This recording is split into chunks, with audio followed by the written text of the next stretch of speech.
Love you to. हाय ग.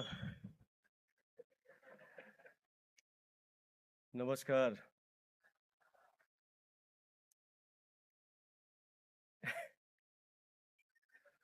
थोड्या घोषणा द्या म्हणजे मला भाषण आठवेल. ए, मजा केली रे.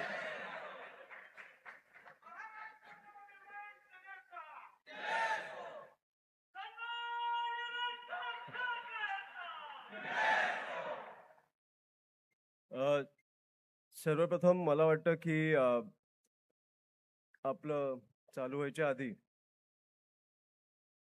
ज्या ज्या लोकांनी, ज्या ज्या युवकांनी, ज्या ज्या तरुण तरुणींनी रस्त्यावर उतरून आंदोलन करून केंद्रातनं राजीनामा घेतलाय, त्यांच्या पालकांसाठी, त्या तरुणांसाठी मला वाटतं आपण खूप जोरदार टाळ्या वाजवल्या पाहिजे.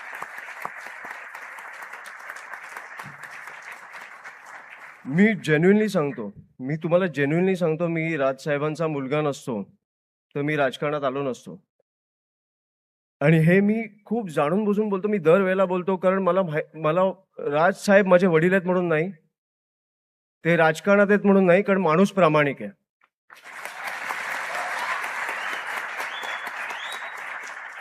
आणि मी हे पण छाती ठोकपणे सांगतो की तुमच्यासारखे सहकारी मला मिळाले नसते तर मी राजकारणात टिकलो नसतो.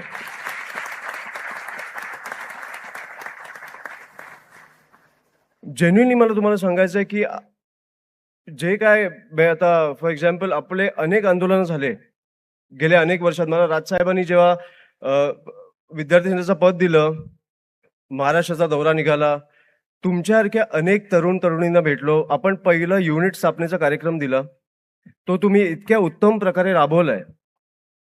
त्याच्यानंतर आपण आज इथपर्यंत आलो. मला माहित नाही मी तुमच्याशिवाय काय केलं असतं. आणि जेन्युइनली मी हे सांगतो कारण म्हणजे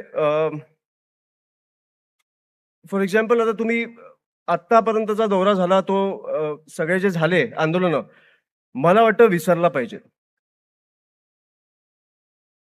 कारण मला आता तुम्हाला सांगायचे पण नाहीत आपण काय केलंय, आणि तुम्हाला आठवतं पण मला वाटतं विसरला पाहिजे. मला माहितीये आपण कुठच्याही आंदोलनात थांबलो नाही जोपर्यंत यश मिळालं नाही, जोपर्यंत त्या विद्यार्थ्यांना न्याय मिळाला नाही तोपर्यंत आपण थांबलो नाही. पण आपण हे सगळे आंदोलन विसरले पाहिजे, आपण पुढे गेलो पाहिजे. कारण आता राज्याची परिस्थिती काय झाली आहे, देशाची परिस्थिती काय झाली आहे हे आपण बघितलं पाहिजे. मला वाटतं सगळं विसरलो पाहिजे, आता पुढे जायचंय. मी जेन्युइनली सांगतो. आता फॉर एक्झाम्पल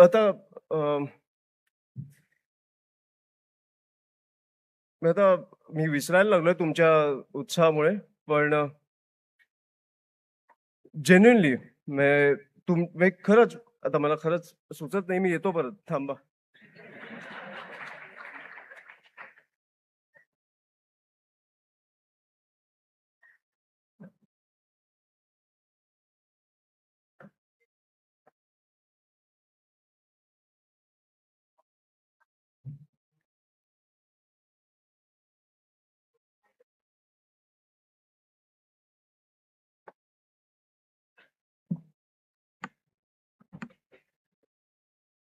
स्थिर स्थावर आहे मी. असं बाबा वगळता मला इतकं पटकन इतका मोठा माणूस जवळ येईल अशी सवय नाही आहे. सगळ्यांना ऐकायचं ना अजून साहेबांकडून. कसं असं माहितीये की काल म्हणजे माझी एक छोटीशी बगर सांगतो स्वतःचीच. कालचा अनुभव माझ्या रात्रीचा साधारण 1:30-2 वाजता. असं असतं की कुठल्याही कार्यक्रमाला गेल्यावर ना तिथल्या मुख्य प्रमुखांची आपल्याला माहिती येते आणि आपण ती फेअर करतो, निवेदक म्हणून आपण काम करतो त्याच्यावर. काल असं काहीच करायला लागलं नाही हो, फक्त लिहावं लागलं जे सगळं माहिती होतं. आणि जे सगळं माहिती होतं ते सगळं खरं खरं होतं, उघड उघड होतं. 22 वर्षात निवेदन लिहिताना फक्त ह्या 2 माणसांबद्दल लिहिताना लेखणी थांबतच नव्हती. शेवटी ते चॅट जीपीटीला वापरावं लागलं आणि सांगितलं की हे 3 पानांचं थोडंसं छोटं करून दे. ते म्हणाले की नाही, ते छोटं करण्यासाठी प्रो घ्यावं लागेल. मी म्हटलं मग मोठंच राहू दे. मग इकडे येऊन आम्ही फेअर केलं. तसंच मोठ्या साहेबांबद्दल पण जेव्हा आपण लिहितो तेव्हा विशेषण तुमच्या समोर येऊन उभी राहतात की आता वरच्या वाक्यात झालेलं आहे तर दुसऱ्या वाक्यात दुसरं आलं पाहिजे. म्हणजे इतकं ते प्रगल्भ आहे सगळं विश्व. ह्या दोन माणसांचं मला असं वाटतं ह्या दोन्हीही महान विचारवंत आणि कृतिशील विचारवंतांसाठी जोरदार टाळ्या झाल्या पाहिजेत.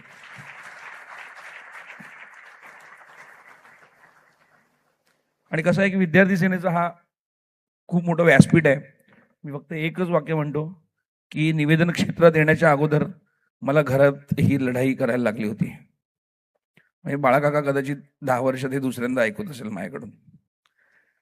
नेरूळमध्ये ऐकलं, आता परत थोडंसं दुर्लक्ष केलं की मी पूर्ण मेकॅनिकल इंजिनिअरिंगचं शिक्षणक्रम पूर्ण करून हे सिद्ध करून दिलं घरातल्यांना की मी कुठेतरी कसे तरी पैसे कमवू शकतो. आणि आज 22 वर्ष झाली मी निवेदन क्षेत्रात आहे. तर जे विद्यार्थी आहेत तिथे बसलेले, please pursue the entire set of education. शिक्षण हा तुमचा मूलभूत पाया असलाच पाहिजे.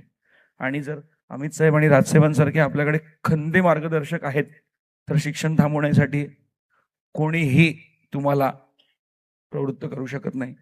ही तुम्हाला खूप मोठी विनंती आहे एका इंजिनियरकडून. ते असं नाही झालं आमच्या घरात मेरा बेटा इंजिनियर बनेगा, याच कॅटेगरीत इंजिनियर झालो, पण I have served a lot of MNCs, so I know what it takes to be a corporate गाय.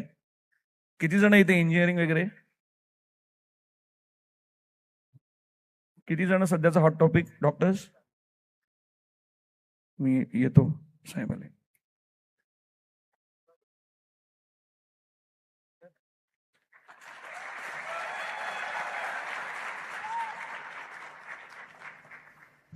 मी खरंच काय पाठ करून नाही आलोय म्हणून, पण तुमच्या ताकदीमुळे मला जरा धडकी भरली.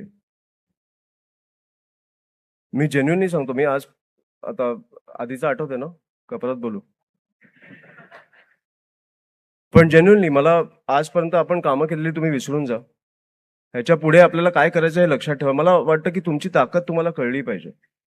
आजपर्यंत म्हणजे आता तुम्ही गेल्या आठवड्यात बघा, आपण जेव्हा व्हॅनमधनं लोकांना बाहेर काढत होतो, विद्यार्थ्यांना बाहेर काढत होतो, हा माझ्यात कॉन्फिडन्स कुठून आला? तर मला माहिती आहे की तुमची ताकद माझ्या मागे आहे आणि राजसाहेब ठाकरे नावाची एक शक्ती माझ्या मागे आहे. म्हणून मला वाटतं की हा कॉन्फिडन्स माझ्यात आला.